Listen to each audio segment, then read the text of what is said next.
NCERT class 11th exercise 1.4 इसका जो question number 1 है ये है निम्नलिखित में से प्रत्येक समुच्चय युग्म का सम्मिलन ज्ञात कीजिए, संघ ज्ञात कीजिए। दो समुच्चय दिए हैं, x के अवयव हैं 1, 3 और 5, y के अवयव हैं 1, 2 और 3। इसका सम्मिलन हमें ज्ञात करना है। x सम्मिलन y या x संघ y। हमें पता है कि संघ में समुच्चय x और y के सारे अवयव आ जाएंगे और कोई भी अवयव दो बार नहीं आएगा। तो या तो आप इसको इस प्रकार से लिख दें कि 1, 3, 5 और 2। 1 और 3 को नहीं लिखेंगे हम, चूँकि वो x में आ चुके हैं। यदि आप उसको क्रम से लिखना चाहें तो 1, 2, 3 और 5, तो हम क्रम से लिख दें उसको 1, 2, 3, 5। क्रम कुछ भी हो सकता है, लेकिन एक अवयव एक ही बार आएगा। दूसरा दिया हुआ है समुच्चय ए के अवयव दिए हैं ए, ई, आई, ओ, यू और बी के अवयव हैं ए, बी, सी।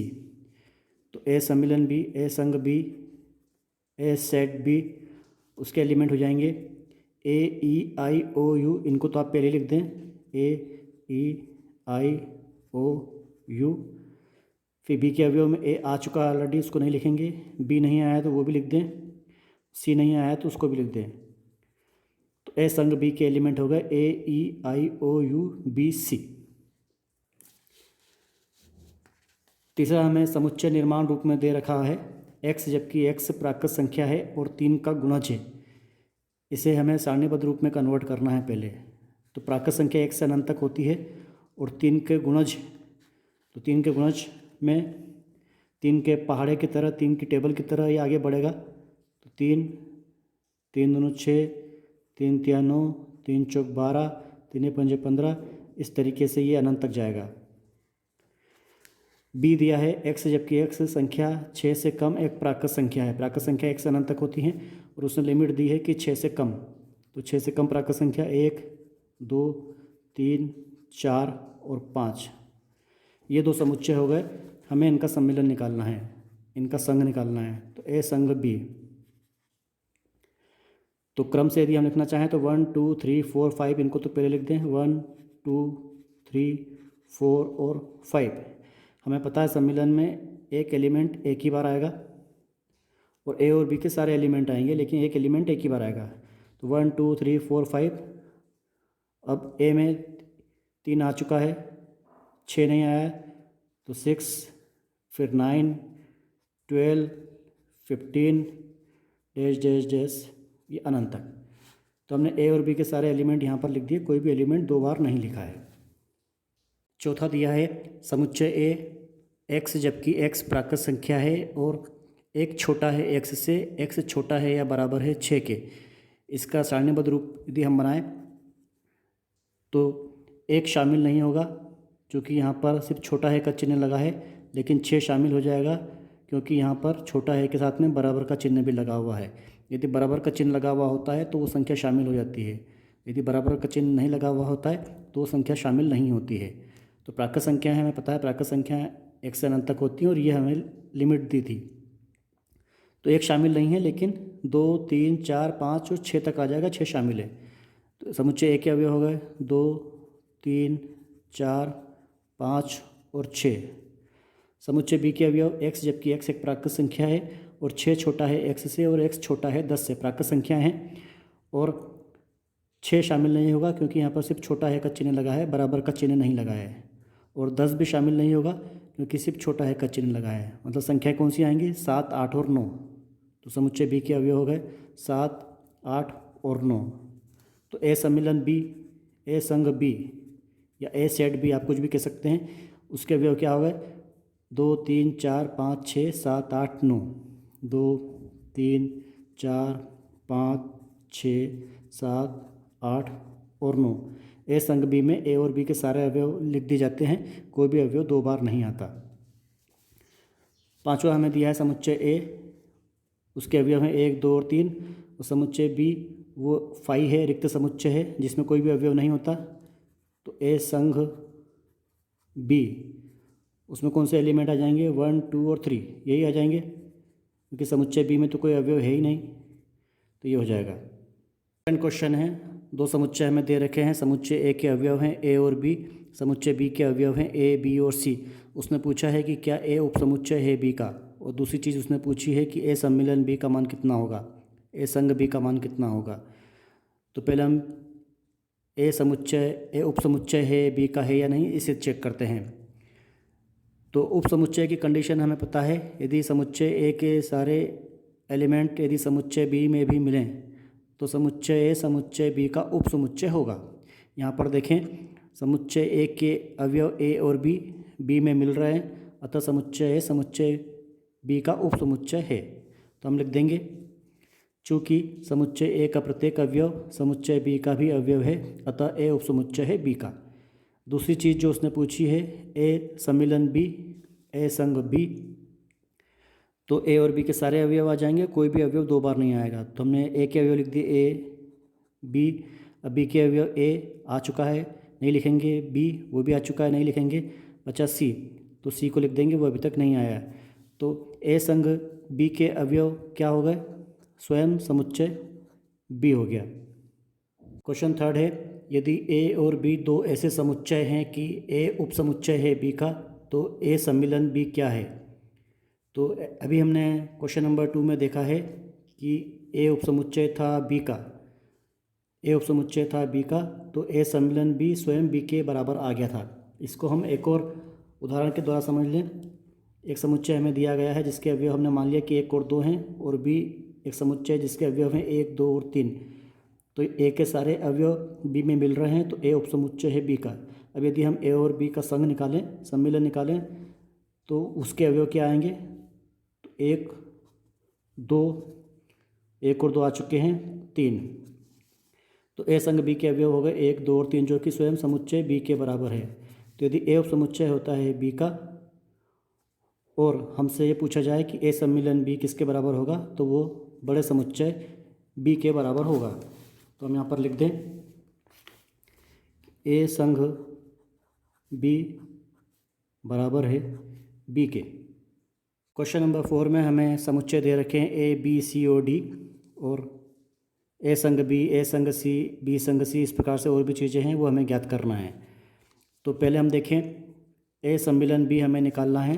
तो समुच्चय ए के अवयव दिए गए हैं 1, 2, 3, 4, और बी के एलिमेंट है 3, 4, 5, 6। तो ए सम्मिलन बी में हम ए और बी के सारे एलिमेंट लिखते हैं, कोई भी एलिमेंट दो बार नहीं आता। तो क्या हो जाएगा, ए सम्मिलन बी के अवयव 1, 2, 3, 4 ये तो आ ही जाएंगे, 1, 2, 3, 4। अब बी में 3 और 4 ये ऑलरेडी आ चुके हैं, तो उसको हम नहीं लिखेंगे, बचे 5 और 6। तो 5 और 6 ये हो गए ए सम्मिलन बी के अवयव। ए संग सी के अवयव, एक एलिमेंट 1, 2, 3, 4, उसको तो हम लिख ही दें, 1, 2, 3, 4। फिर सी की बात करें तो 5, 6, 7, 8 ये अभी तक नहीं आया है, तो पूरे आ जाएंगे एलिमेंट 5, 6, 7, 8, ये ए संग सी हो गया। फिर बी संग सी, संग कहें या सम्मिलन कहें एक ही बात है। तो बी के एलिमेंट है 3, 4, 5, 6, 3, 4, 5, 6। सी के एलिमेंट हैं 5, 6, 7, 8, तो 5 और 6 तो आ चुके हैं, बचे 7 और 8, उसको हमने लिख दिया। बी सम्मिलन डी, तो बी के एलिमेंट 3, 4, 5, 6 लिख दें, 3, 4, 5, 6। डी के एलिमेंट 7, 8, 9, 10 अभी तक नहीं आए हैं, तो उनको भी लिख देंगे हम, 7, 8, 9, 10। ये हो गया बी सम्मिलन डी। पांचवा दिया है ए सम्मिलन बी सम्मिलन सी। यहाँ पर 3 समुच्चयों का सम्मिलन निकालना है। तो पहले हम ए सम्मिलन बी निकालेंगे, और इनके जो सम्मिलन का आंसर आएगा उसका सम्मिलन हम सी से निकालेंगे। तो हमने समुच्चय पूरे लिख के इसको हल कर लेते हैं। समुच्चय ए था 1, 2, 3, 4, इसका सम्मिलन समुच्चय बी 3, 4, 5, 6, इसका सम्मिलन समुच्चय सी के साथ उसके एलिमेंट थे 5, 6, 7, 8। तो पहले ए और बी का सम्मिलन निकाल लें, इन दोनों समुच्चयों का सम्मिलन निकाल लें। तो इसके एलिमेंट हो जाएंगे 1, 2, 3, 4, 5 और 6। 3 और 4 को नहीं लिखेंगे चूँकि यहाँ पर आ चुके हैं। तो 1, 2, 3, 4, 5 और 6 ये हो गया ए सम्मिलन बी। इसका सम्मिलन हमें निकालना है सी के साथ जिसके एलिमेंट हैं 5, 6, 7 और 8। तो फाइनल जो सम्मिलन का समुच्चय बनेगा उसके एलिमेंट हो जाएंगे 1 2 3 4 5 6 7 और 8। 5 और 6 को नहीं लिखेंगे क्योंकि यहाँ पर वो आ चुके हैं। तो 1 2 3 4 5 6 7 एंड 8। ये हो गया ए सम्मिलन बी सम्मिलन सी। से ए सम्मिलन बी सम्मिलन डी। तो हमने ए बी और डी के एलिमेंट लिख दिए 1 2 3 4 सम्मिलन 3 4 5 6 सम्मिलन 7 8 9 10। तो पहले ए और बी का सम्मिलन निकाल लें, जो आंसर आएगा उसका सम्मिलन हम डी से निकाल लेंगे। तो ए और बी के सारे एलिमेंट आ जाएंगे, कोई भी एलिमेंट 2 टाइम्स नहीं आएगा। तो 1 2 3 4 और 5 और 6, 3 और 4 यहाँ पे हम नहीं लिखेंगे क्योंकि वो ए में आ चुके हैं। तो ए सम्मिलन बी के एलिमेंट क्या हो गए 1 2 3 4 5 6। इसका सम्मिलन हम निकालेंगे 7 8 9 10 से, जो कि डी है। तो अब इनके सम्मिलन के एलिमेंट क्या हो जाएंगे 1 2 3 4 5 6 7 8 9 10। 1 2 3 4 5 6 7 8 9 एंड 10। सातवां दिया है बी सम्मिलन सी सम्मिलन डी। तो जिस प्रकार से हमने ए सम्मिलन बी सम्मिलन डी किया था उसी प्रकार से आपको ये भी करना है। तो ये आपके लिए होमवर्क है, इसे आप स्वयं करें। फिफ्थ क्वेश्चन है, प्रश्न 1 में दिए प्रत्येक समुच्चय युग्म का सर्वनिष्ठ समुच्चय ज्ञात कीजिए। क्वेश्चन नंबर 1 में हमने जिन समुच्चयों के सम्मिलन ज्ञात किए थे, अब उन्हीं समुच्चयों के हमें सर्वनिष्ठ ज्ञात करना है। सर्वनिष्ठ का संकेत इस प्रकार से होता है, हमें पता है कि दो समुच्चयों के सर्वनिष्ठ में हम वही अवयव लेते हैं जो दोनों समुच्चयों में उभयनिष्ठ हों। तो हमें समुच्चय x के अवयव दिए हैं 1 3 और 5 और y के अवयव हैं 1 2 और 3। तो x सर्वनिष्ठ y, इसके एलिमेंट क्या हो जाएंगे, दोनों में उभयनिष्ठ 1 और 3 है, जो x में भी है और y में भी है। तो x सर्वनिष्ठ y 1 और 3 हो गया। सेकंड हमने किया था, ए के एलिमेंट थे ए ई आई ओ यू और बी के एलिमेंट थे ए बी और सी। तो ए सर्वनिष्ठ बी, इन दोनों में उभयनिष्ठ अवयव कौन से हैं, ए दोनों में दिख रहा है और बस सिर्फ ए ही है जो उभयनिष्ठ अवयव है। तो ए सर्वनिष्ठ बी ए हो जाएगा। तीसरा हमें समुच्चय निर्माण रूप में दे रखा था x, जबकि x एक प्राकृत संख्या है और 3 का गुणज है। तो इसका हमने समुच्चय का सारणीबद्ध रूप बनाया था कि 3 के गुणज की प्राकृत संख्या क्या होती है, 3 6 9 12 15 डैश डैश डैश। समुच्चय भी हमें दे रखा था x, जबकि x संख्या 6 से कम एक प्राकृत संख्या है। इसका सारणीबद्ध रूप हमने बनाया था समुच्चय भी 6 से कम प्राकृत संख्या 1 2 3 4 5। तो a और b का सर्वनिष्ठ इन दोनों समुच्चयों में जो अवयव उभयनिष्ठ हैं वही आएंगे सर्वनिष्ठ में। तो उभयनिष्ठ अवयव यहाँ पर 3 दिख रहा है, तो यहाँ पर भी ये 3 है। फिर यहाँ 6 आ गया, यहाँ पे 6 एलिमेंट है ही नहीं, तो सिर्फ अवयव 3 ही ऐसा है जो दोनों समुच्चयों में उभयनिष्ठ है। तो ए सर्वनिष्ठ बी के अवयव हो जाएंगे 3।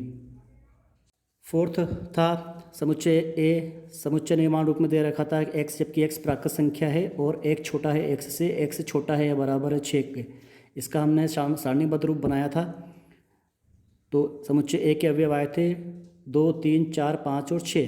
चूँकि एक छोटा है x से, यहाँ पर बराबर का चिन्ह नहीं था इसलिए एक शामिल नहीं हुआ, और 6 इसलिए शामिल हो गया क्योंकि यहाँ पर बराबर का चिन्ह भी लगा हुआ है। तो एलिमेंट हो गए 2 3 4 5 6। बी के एलिमेंट हो गए प्राकृत संख्या है और 6 छोटा है x से, x छोटा है 10 से, तो बराबर का चिन्ह नहीं लगा है, 6 और 10 शामिल नहीं होंगे। तो बी के एलिमेंट हो गए थे 7 8 और 9। तो अब इनका सर्वनिष्ठ में हम देखें कि इन दोनों में कौन सा अवयव उभयनिष्ठ है। तो आप देखें 2 3 4 5 6 और 7 8 9 समुच्चय और बी में कोई भी अवयव उभयनिष्ठ नहीं है।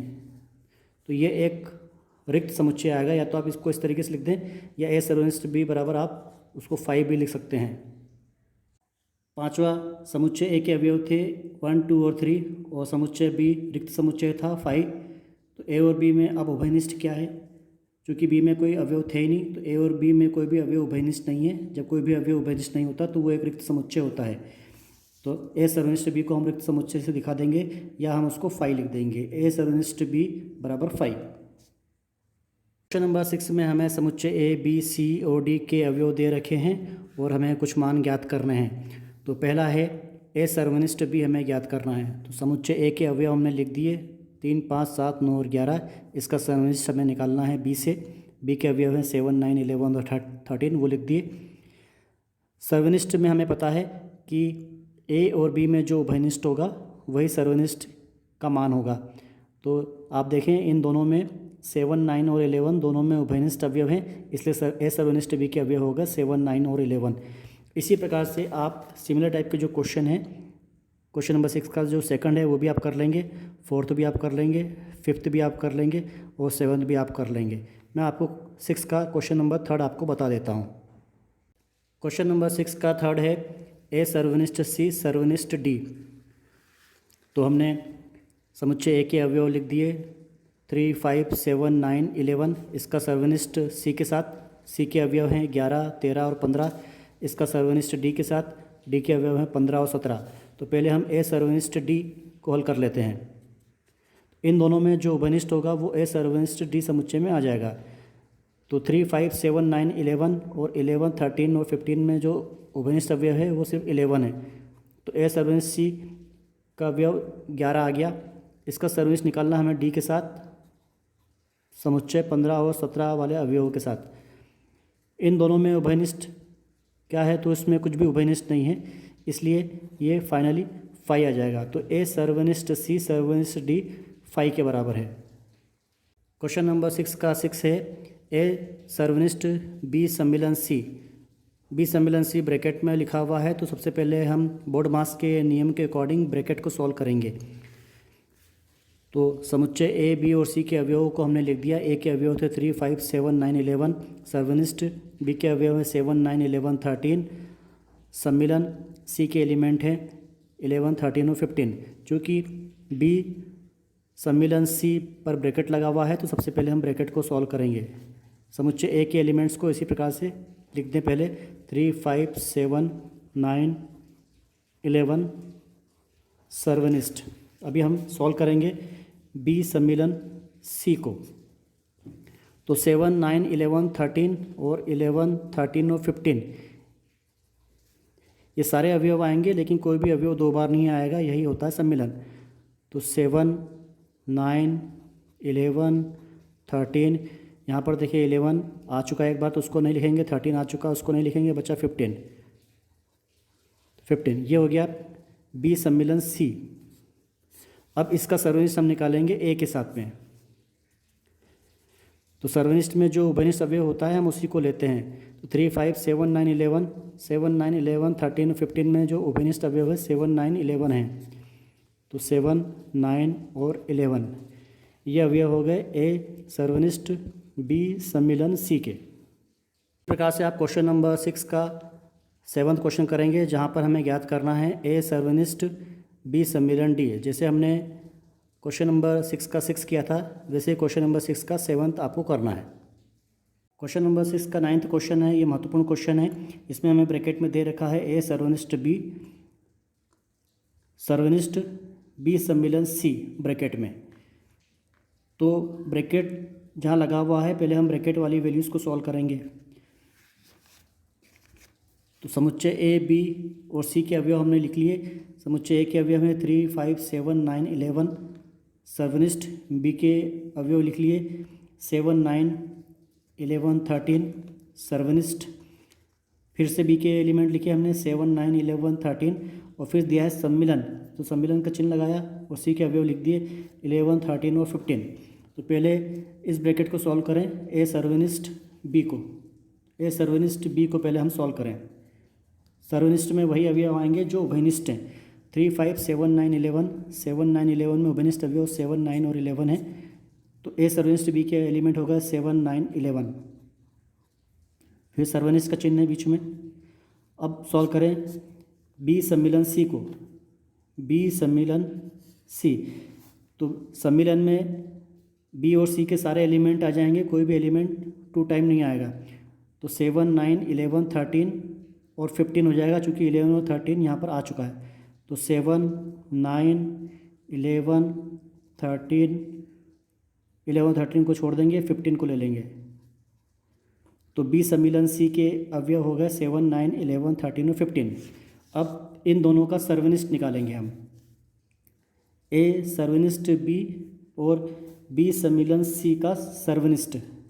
सर्वनिष्ठ के बारे में हमें पता है, इन दोनों समुच्चयों में जो उभयनिष्ठ अवयव आएंगे वही सर्वनिष्ठ के अवयव होंगे। तो 7, 9, 11, यहाँ पर भी 7, 9, 11 है, ये उभयनिष्ठ अवयव हैं। तो 7, 9 और 11 ये ए सर्वनिष्ठ बी पूरे का सर्वनिष्ठ बी सम्मिलन सी के अवयव हैं। क्वेश्चन नंबर 6 का जो 10th क्वेश्चन है वो उसी प्रकार से होगा जैसे हमने 9th क्वेश्चन किया था। ये आपके लिए होमवर्क है, इसे आप करेंगे। क्वेश्चन नंबर 7, समुच्चय ए हमें दे रखा है x जबकि x प्राकृत संख्या है, बी दे रखा है x जबकि x एक सम प्राकृत संख्या है, सी है x जबकि x एक विषम प्राकृत संख्या है, डी है x जबकि x एक अभाज्य संख्या है। तो निम्नलिखित के हमें मान ज्ञात करना है। तो ये हमें समुच्चय निर्माण रूप में दे रखे हैं समुच्चय। पहले हम इसको सारणीबद्ध रूप में कन्वर्ट कर लें। तो ए हमें दे रखा है x जबकि x प्राकृत संख्या है। हमें पता है प्राकृत संख्या 1 से अनंत तक होती हैं, इसलिए समुच्चय ए के अवयव क्या हो जाएंगे, 1 से लेके अनंत तक हो जाएंगे। तो ये हो गया ए के अवयव 1, 2, 3, 4, 5 डैश डैश डैश अनंत तक। फिर बी दे रखा है x जबकि x सम प्राकृत संख्या है। ये भी प्राकृत संख्या है लेकिन सम संख्या है। हमें पता है सम संख्याएँ कौन सी होती हैं, 2, 4, 6, 8 डैश डैश डैश अनंत तक। तो बी के एलिमेंट हो गए 2, 4, 6, 8 डैश डैश डैश। सी के उसने दिया है x जबकि x एक विषम प्राकृत संख्या है। प्राकृत संख्या है लेकिन विषम वाली। हमें पता है विषम संख्या क्या होती हैं, तो वो हमने लिख दिया 1, 3, 5, 7, 9 डैश डैश डैश। फिर डी उसने दिया है कि x जबकि x एक अभाज्य संख्या है। हमें पता है अभाज्य संख्याएँ 2 से प्रारंभ होती हैं। अभाज्य संख्याएँ जिसमें स्वयं का भाग जाता है, अन्य किसी से वो विभाजित नहीं होती, वो संख्याएँ अभाज्य संख्या कहलाती हैं और ये 2 से स्टार्ट होती हैं। तो वो हो गई 2, 3, 5, 7, 9, 13, 17 इस प्रकार से डैश डैश डैश अनंत तक आएगा। फिर उसने कहा है कि आप ज्ञात करें ए सर्वनिष्ठ बी। तो ए सर्वनिष्ठ बी हम निकालें। ए के एलिमेंट है 1, 2, 3, 4, 5 प्राकृत संख्या अनंत तक और बी है 2, 4, 6, 8 अनंत तक। तो आप देखें कि समुच्चय बी के जो एलिमेंट हैं 2, 4, 6, 8 ये समुच्चय ए में तो मिल ही रहे हैं। 2 भी मिल जाएगा इसमें, 4 भी मिल जाएगा, 8 भी आगे जाके भी इसमें मिल जाएगा ए में। यहाँ पे बी का जो अवयव होगा 10 वो भी ए में मिल जाएगा, क्योंकि ए तो 1 से लेकर अनंत तक है। तो ए और बी के अवयव क्या हो जाएंगे, जो समुच्चय बी के अवयव हैं वही आ जाएंगे। तो 2, 4, 6, 8 ये उभयनिष्ठ हैं दोनों में। ए सर्वनिष्ठ बी में वही अवयव आते हैं जो दोनों में उभयनिष्ठ हैं। तो हमने उभयनिष्ठ अवयव को लिख दिया जो कि स्वयं समुच्चय बी ही है। अब ज्ञात करना है ए सर्वनिष्ठ सी। तो समुच्चय ए और सी में जो उभयनिष्ठ है, हम देखें कि समुच्चय ए के अवयव 1, 2, 3, 4, 5 डैश डैश अनंत तक है, प्राकृत संख्या है। और सी के अवयव है 1, 3, 5, 7 और 9, ये भी अनंत तक है। तो प्राकृत संख्याओं में हमें 1, 3, 5, 7, 9 तो मिल ही जाएगा। तो उभयनिष्ठ अवयव में 1, 3, 5, 7, 9 आ रहा है। तो ए सर्वनिष्ठ सी के अवयव हो जाएंगे 1, 3, 5, 7 और 9 dash dash dash dash dash. तो ए सर्वनिष्ठ सी वास्तव में किसके बराबर हो गया, स्वयं समुच्चय सी के बराबर हो गया। तीसरा दिया है ए सर्वनिष्ठ डी। जैसे हमने पहला और दूसरा किया था उसी प्रकार से आप इसे करेंगे। चौथा दिया है बी सर्वनिष्ठ सी। तो बी के एलिमेंट 2, 4, 6 और 8 हैं और सी के एलिमेंट है 1, 3, 5, 7 और 9। तो आप देखें कि बी और 6 में कुछ भी उभयनिष्ठ नहीं है। ये सम संख्या हैं और ये विषम संख्या हैं। कोई भी संख्या ऐसी नहीं है जो उभयनिष्ठ हो। तो बी सर्वनिष्ठ सी 5 हो जाएगा। पांचवा हमें ज्ञात करना है बी सर्वनिष्ठ डी। तो आप देखें बी के एलिमेंट है 2, 4, 6, 8 डैश डैश डैश सम संख्या हैं और डी के एलिमेंट है 2, 3, 5, 7, 9, 11 डैश डैश डैश। 2 को छोड़ के जितने भी एलिमेंट हैं यहाँ पे विषम संख्या हैं। हमें पता है सम संख्याओं में और विषम संख्याओं में कुछ भी उभयनिष्ठ नहीं होता, लेकिन डी में एक एलिमेंट है जो कि सम संख्या है और वो है 2। तो बी और डी में एक ही उभयनिष्ठ अवयव है, वो है 2। तो बी सर्वनिष्ठ डी का अवयव हो जाएगा 2। अंत का 6 क्वेश्चन है सी सर्वनिष्ठ डी। सी के अवयव हैं 1, 3, 5, 7, 9 डैश डैश डैश विषम प्राकृत संख्या हैं और डी ये अभाज्य संख्या हैं 2, 3, 5, 7, 11, 13, 17 डैश डैश डैश इस प्रकार से। तो सी और डी में उभयनिष्ठ अवयव क्या है, हम देखें कि 3 उभयनिष्ठ है दोनों में, 5 उभयनिष्ठ है, 7 उभयनिष्ठ है, 9 नहीं आएगा। फिर यहाँ पर विषम संख्याओं में 11 भी होगा तो उभयनिष्ठ आ जाएगा। अभाज्य में 13 है, विषम संख्याओं में 13 भी आ जाएगा। तो उभयनिष्ठ संख्याओं में 3, 5, 7, 11, 13, 17 इस प्रकार से संख्याएं आ रही हैं, जो कि वास्तव में अभाज्य संख्या हैं, लेकिन विषम अभाज्य संख्याएं हैं। चूँकि इसमें 2 नहीं है, इसलिए हम इसको विषम अभाज्य संख्या भी लिख सकते हैं। तो हमने यहाँ पर उसको लिख दिया कि C सर्वनिष्ठ D x, जबकि x विषम अभाज्य संख्या है। क्वेश्चन नंबर 8 में हमसे पूछा है कि निम्नलिखित समुच्चय युग्मों में से कौन से युग्म असंयुक्त हैं। 3 क्वेश्चन हमें दिए हुए हैं, इसमें हमें समुच्चय युग्म दे रखे हैं, इनको बताना है कि इसमें से कौन से असंयुक्त हैं। तो असंयुक्त समुच्चय क्या कहलाते हैं? यदि 2 समुच्चय हमें दिए गए हों और दोनों में कोई भी अवयव उभयनिष्ठ नहीं है। सपोज हमें समुच्चय ए दिया है 1 और 2, समुच्चय बी दिया है 3 और 4, तो इन दोनों में कोई भी अवयव उभयनिष्ठ नहीं है, तो ये दोनों असंयुक्त समुच्चय कहलाते हैं।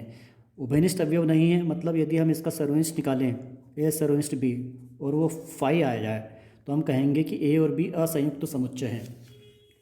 यहाँ पर हमें पहला दे रखा है 8वें का, समुच्चय ए के अवयव हैं 1, 2, 3 और 4, और समुच्चय बी वो दिया है x, जबकि x एक प्राकृत संख्या है जहाँ 4 छोटा है या बराबर है x के और x छोटा है या बराबर है 6 के। ये समुच्चय निर्माण रूप में दे रखा है, इसको हम सारणीबद्ध रूप में कन्वर्ट कर लें तो b के अवयव हो जाएंगे।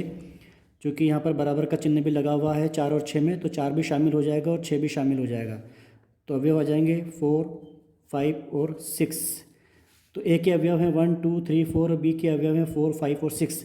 तो ए और बी में एक उभयनिष्ठ अवयव है 4, इसलिए ये असंयुक्त समुच्चय नहीं है।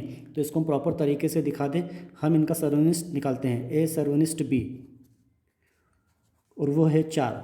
चूँकि वो 5 नहीं है, अतः ए और बी असंयुक्त समुच्चय नहीं है। क्वेश्चन नंबर 8 का सेकंड क्वेश्चन है, समुच्चय ए हमने मान लिया, उसके अवयव हैं ए, ई, आई और यू दिए हैं, और दूसरा समुच्चय उसको हमने बी कंसीडर कर लिया है, उसके अवयव दिए हैं सी, डी, ई और एफ। इसके पूछा है उसने कि असंयुक्त समुच्चय है या नहीं। तो हम देखें इनका सर्वनिष्ठ निकाल के, ए और बी का सर्वनिष्ठ, इसमें से कुछ उभयनिष्ठ मिलता है क्या? तो ई एक ऐसा एलिमेंट है जो दोनों में उभयनिष्ठ है, तो उभयनिष्ठ अवयव मिल रहा है, इसलिए ए और बी असंयुक्त समुच्चय नहीं है, वो हमने यहाँ पर लिख दिया। 8वें का तीसरा हमें समुच्चय निर्माण रूप में दे रखा है x, जबकि x एक सम पूर्णांक है और x जबकि x एक विषम पूर्णांक है। इसको हम सारणीबद्ध रूप में कन्वर्ट कर लें, x जबकि x एक सम पूर्णांक है, इसको हम समुच्चय ए अगर मान रहे हैं तो सम पूर्णांक संख्या क्या होती है? पूर्णांक संख्या ऋण अनंत से धन अनंत तक होती हैं, और सम संख्या लेना है तो -4, -2, 0, +2, +4 डैश डैश डैश अनंत तक। फिर दूसरा समुच्चय है x, जबकि x विषम पूर्णांक संख्या है, तो पूर्णांक संख्याएं ऋण अनंत से धन अनंत तक होती हैं। इस बार हमें विषम संख्या लेनी है, तो dash dash dash -3, -1, +1, 3 dash dash dash अनंत तक। अब हम देखें कि इसमें ए सर्वनिष्ठ बी में क्या कोई उभयनिष्ठ अवयव आ रहा है क्या? तो कोई भी अवयव इसमें उभयनिष्ठ नहीं है। ए सर्वनिष्ठ बी एक रिक्त समुच्चय आ रहा है, ए सर्वनिष्ठ बी 5 के बराबर है, अतः ए और बी असंयुक्त समुच्चय है। क्वेश्चन नंबर 9 में हमें समुच्चय ए, बी, सी और डी दे रखा है और कुछ ए माइनस बी, ए माइनस सी, इस प्रकार से 2 समुच्चयों के अंतर का मान हमें निकालना है। तो हमने ए माइनस बी पहला वाला इसको हल करते हैं। समुच्चय ए के अवयव हमने लिख दिए 3, 6, 9, 12, 15, 18 और 16, माइनस बी के एलिमेंट हमने लिख दिए 4, 8, 12, 16 और 20। ए माइनस बी का मतलब ये होता है कि समुच्चय ए में से समुच्चय बी के अवयवों को हटाते हुए जो अवयव बचते हैं उनको फाइनली लिखना है। तो ए में से बी के अवयवों को हटा दें तो 4 इसमें नहीं है, 8 इसमें नहीं है, 12 इसमें है, तो ए में से हमको बी के अवयव हटाना है। बी का अवयव 12 ए में से हटा दें, फिर 16 इसमें नहीं है, 20 इसमें नहीं है, तो अब ए में क्या बचे वो हमारा आंसर हो जाएगा 3, 6, 9, 15, 18 और 21, ये हमारा आंसर है। 9th क्वेश्चन का जो 5th क्वेश्चन है वो C माइनस ए हमें ज्ञात करना है। तो समुच्चय C के एलिमेंट हमने लिख दिए 2, 4, 6, 8, 10, 12, 14 और 16, माइनस ए के एलिमेंट हमने लिख दिए 3, 6, 9, 12, 15, 18 और 21। तो सी माइनस ए का मतलब ये हुआ कि समुच्चय सी में से समुच्चय ए के अवयवों को हटा दें हम। तो ये समुच्चय सी के अवयव हैं, ये समुच्चय ए के अवयव हैं। समुच्चय सी में से समुच्चय ए के अवयवों को हटाने के बाद जो बचेगा वो हमारा आंसर होगा। तो ए के अवयव 3 इसमें नहीं है, नहीं हटेगा। 6 इसमें है, हटा दिया। 9 इसमें नहीं है। 12 है, हटा दिया। 15 नहीं है, 18 नहीं है, 21 नहीं है। तो सी में से हमने ए के अवयव को हटा दिया। अब सी में क्या बचा वो हमारा आंसर है। सी में बचा है 2, 4, 8, 10, 14 और 16। ये है सी माइनस ए। बाकी जितने भी इसमें सवाल हैं सब इसी प्रकार से हैं, आप उसको हल कर लेंगे, आपके लिए वो होमवर्क है। क्वेश्चन नंबर 10 में हमें समुच्चय एक्स के अवयव दे रखे हैं, वाई दे रखा है और हमें याद करना है पहला एक्स माइनस वाई। इस प्रकार के सवाल हम क्वेश्चन नंबर 9 में कर चुके हैं। समुच्चय एक्स में से वाई के अवयव को हटाते हुए जो अवयव बचेंगे वो हमारा आंसर होगा। तो एक्स में से हमने वाई के अवयव हटाए, तो एक्स के अवयव हैं A B C O D, Y के अवयव हैं एफ बी, तो बी हट गया यहाँ से, तो बचेगा ए। फिर डी वो भी हट गया, तो बचा यहाँ पे सी। तो एक्स माइनस वाई के अवयव हो गए ए और सी। सेकंड उसमें पूछा है वाई माइनस एक्स, तो इस बार आप समुच्चय वाई के अवयवों में से समुच्चय एक्स के अवयवों को हटाते हुए समुच्चय बनाएंगे। थर्ड उसमें पूछा है एक्स सर्वनिष्ठ वाई, तो इस प्रकार के सवाल हम हल कर चुके हैं। समुच्चय एक्स और वाई में जो उभयनिष्ठ अवयव आएगा वो एक्स सर्वनिष्ठ वाई का आंसर होगा। क्वेश्चन नंबर 11 में पूछा है कि यदि आर वास्तविक संख्याओं और क्यू परिमेय संख्याओं के समुच्चय हैं तो आर माइनस क्यू क्या होगा। तो आर हमें दिया है वास्तविक संख्याओं का समुच्चय। वास्तविक संख्याएं क्या होती हैं? प्राकृत संख्याएं, पूर्ण संख्याएं, पूर्णांक संख्याएं, परिमेय, अपरिमेय, ये सब मिलकर सम्मिलित रूप से वास्तविक संख्याएं कहलाती हैं। और उसमें से भी प्राकृत संख्याएं, पूर्ण संख्याएं और पूर्णांक संख्याएं, यही संख्याएं वास्तव में परिमेय संख्याएं होती हैं। तो परिमेय संख्याएं और अपरिमेय संख्याओं का योग ही वास्तविक संख्या होता है। तो परिमेय संख्याओं को हम इस प्रकार से भी लिख सकते हैं कि ये जो समुच्चय है इसके अवयव हैं परिमेय संख्या और अपरिमेय संख्या। वास्तविक संख्याओं को जो समुच्चय है उसके अवयव परिमेय संख्या और अपरिमेय संख्या है। क्यू का उसने दे रखा है कि क्यू परिमेय संख्याओं का समुच्चय है। फिर हमें निकालना है आर माइनस क्यू। आर में से क्यू के अवयवों को हटाते हुए जो अवयव बचेंगे वो हमारा आंसर होगा।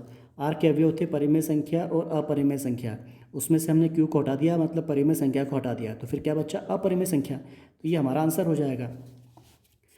क्वेश्चन नंबर 12 हमें दे रखा है, बताइए कि निम्नलिखित कथनों में से प्रत्येक सत्य है या असत्य है, अपने उत्तर का औचित्य भी दीजिए। हमें समुच्चय दे रखा है 2, 3, 4, 5 तथा 3, 6। ये असंयुक्त समुच्चय हैं। हमें पता है कि असंयुक्त समुच्चयों में कोई भी एलिमेंट उभयनिष्ठ नहीं होता, लेकिन यहाँ पर देखें कि 3 उभयनिष्ठ है, इसलिए ये असंयुक्त समुच्चय नहीं है। चूँकि इसने कहा था कि ये असंयुक्त समुच्चय हैं, इसलिए इसका कथन असत्य है, हमने असत्य वहाँ पर लिख देंगे। फिर दिया है ए ई आई ओ यू और दूसरा समुच्चय है ए बी सी डी। इसको कह रहा है कि असंयुक्त समुच्चय है, लेकिन यहाँ पर हम देख रहे हैं कि अवयव ए उभयनिष्ठ है, इसलिए ये असंयुक्त समुच्चय नहीं है, इसलिए इसके द्वारा दिया गया कथन असत्य है, तो उसको हम असत्य लिख देंगे। फिर दिया है 2, 6, 10, 14, 3, 7, 11 और 15। इसको उसने कहा है कि असंयुक्त समुच्चय है।